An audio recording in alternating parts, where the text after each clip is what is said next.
One of the most unknown and yet impactful things that has ever happened in the American Republic was the decision to cap the number of representatives at the federal level in Congress. In 1929, the House passed a rule that is known as the Permanent Apportionment Act of 1929. This established a permanent 435 seats in the House of Representatives that would be apportioned according to population, but never expanded beyond the 435 seats.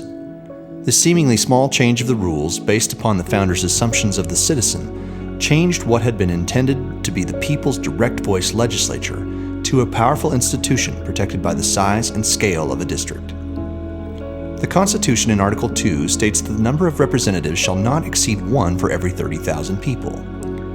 At the time of the founding, this was understood to mean that generally, for every 30,000 people, there would be one representative assigned to that group in a district. That district was to be shaped around geography and commonality of the people. The theory was that the people who lived in the hills of Virginia were going to have different interests than the people of Williamsburg, and that those different interests should be represented by a person who lived in that district, and that it should not be such a large number of people that the voices of the public would be diminished. The founders believed that every time the population grew, the House of Representatives should grow at a 1 to approximately 30,000 persons ratio. This way of apportionment was generally maintained up to the 1900s. All through this time in the country, the House fluctuated around population size, but kept districts somewhere between the 30,000 and 60,000 person mark, depending on the census. Every 10 years, the House grew based upon the last census, and it followed the founding tradition of growing with the population. The phrase in Article 2 of the Constitution was construed to mean that a district cannot be smaller than 30,000 people, but in practicality it might fluctuate to be larger based upon population in between a census, and if the geographic similarities allowed for contact with more people in a smaller geographic area, a city for instance.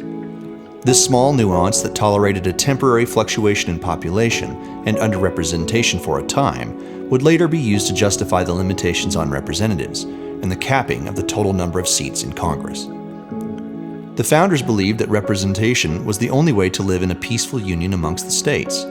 Many of the most heated arguments at the time of the ratification of the Constitution centered around the House of Representatives, and specifically the size and apportionment of representatives. Those advocating for the Constitution in the Federalist Papers made a great effort at assuring the public that being represented at the national level was a centerpiece of this new government ordination. Their assumption as former British subjects was that all good government was centered around the ability of the masses to redress their grievances, not with a far-off king or parliament, but with a legislative body built from the people most representational of the varied interests of their state, county, or region. Federalist Paper 56, that was speculatively written by Hamilton, says it is a sound and important principle that the representative ought to be acquainted with the interests and circumstances of his constituents. But this principle can extend no farther than to those circumstances and interests to which the authority and care of the representative relate, and ignorance of a variety of minute and particular objects which do not lie within the compass of legislation is consistent with every attribute necessary to a due performance of the legislative trust. In determining the extent of information required in the exercise of a particular authority, recourse then must be had to the objects within the purview of that authority. In other words, the legislature should be made up of peoples most connected with the details of their constituents. The idea of holding the legislature to a size commensurate with the interests of the people and geographically reachable within the mode of transportation dictated the size of the House until 1911. The year after the 1910 census saw a great deal of infighting and strife over how districts were to be apportioned. This fight led to a stagnation and ultimately to the capping of the limits of the size of the House to today's 435 members. It is to be noted that the population in 1929, when the Act was passed and the House was capped, was just over 100 million people. That representation was still far lower than the founders would have thought reasonable, one representative for every 280,000 people. 9 times what the authors of the Constitution argued was a number a representative could be acquainted with the interests and circumstances of his constituents.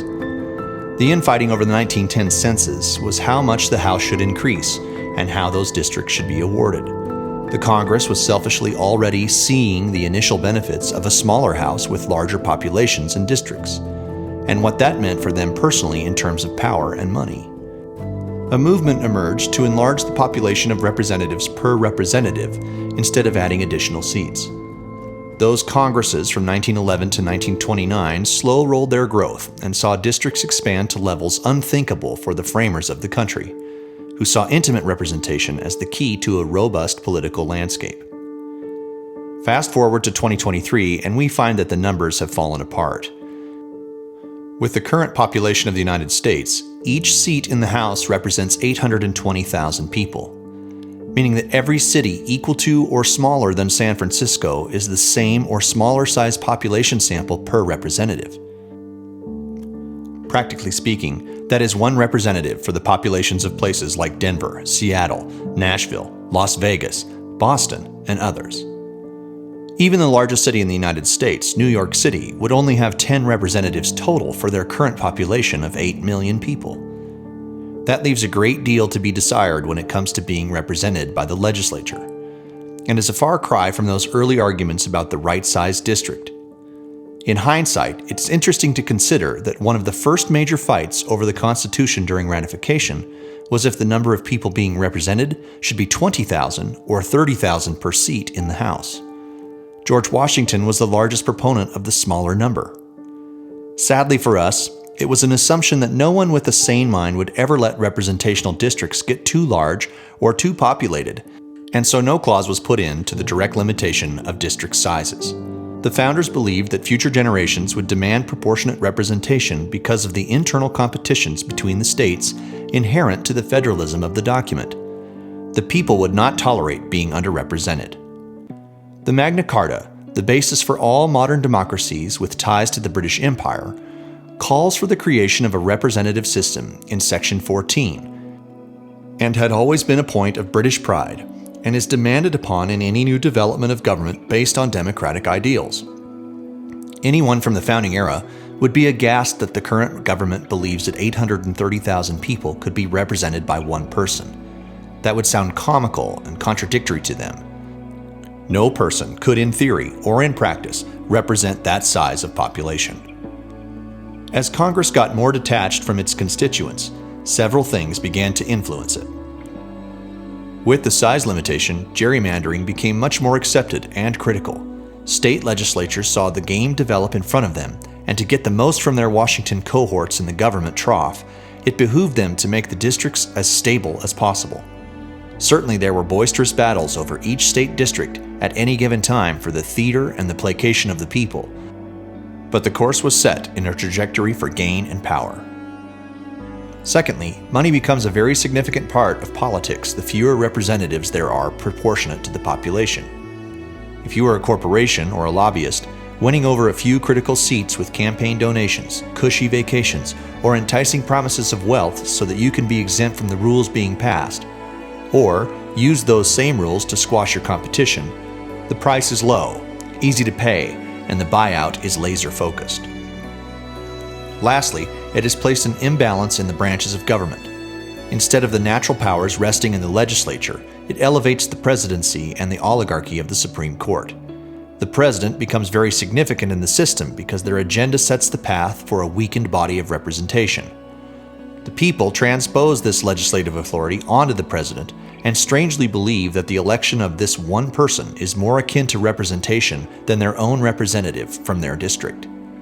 The court becomes more significant because the Congress cannot debate and work on issues, and those issues have to be settled in lawsuits instead. So the 9 seats at the court raise in stature and importance, and the key issues of how life is actually lived all end up in a hearing, decided upon by powerful, unelected judges with no representational accountability. So what has this left the American people with? Anger and frustration. The founders understood that there would be a race to the extreme edges of polarization if the people were ever to lose their proverbial voice by the representation being undermined. When a people are underrepresented in a democracy, the results boil over, and it takes more radicalized voices to have the people's voices heard at the table. The shouting gets louder and more aggressive, and the democracy becomes unstable. Certainly we deserve more than one representative per 800,000 people. If I just ask the question to myself about that ratio, I have to honestly answer that my voice is diminished. I am one amongst many, and the likelihood is that my representative will listen to their donors, not the people they're supposed to represent. Perhaps it's time to consider a larger House of Representatives. The technology is certainly advanced enough to accommodate a larger body. The limitation cannot be as elementary of a problem as the size of a building. The limitations are likely much more nefarious. The powerful like the system. It's controllable and lucrative and gives the people in the machine the best chance at sustaining their status and income. The crony capitalists know that if the representatives are limited, their job becomes easier and cheaper. After all, paying off 218 representatives on any given piece of legislature is much easier than having to do it if there were 5,000 people of interest acting on behalf of the people. Once again, we find ourselves begging for the scraps of what was once good government.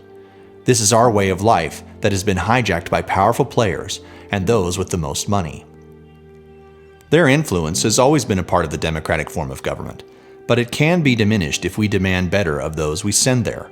There's no sacredness to 435 people. It was a number, based upon a population long ago dead. We have to pay attention and insist upon the changes if we are ever to restore a semblance of what we call a republic.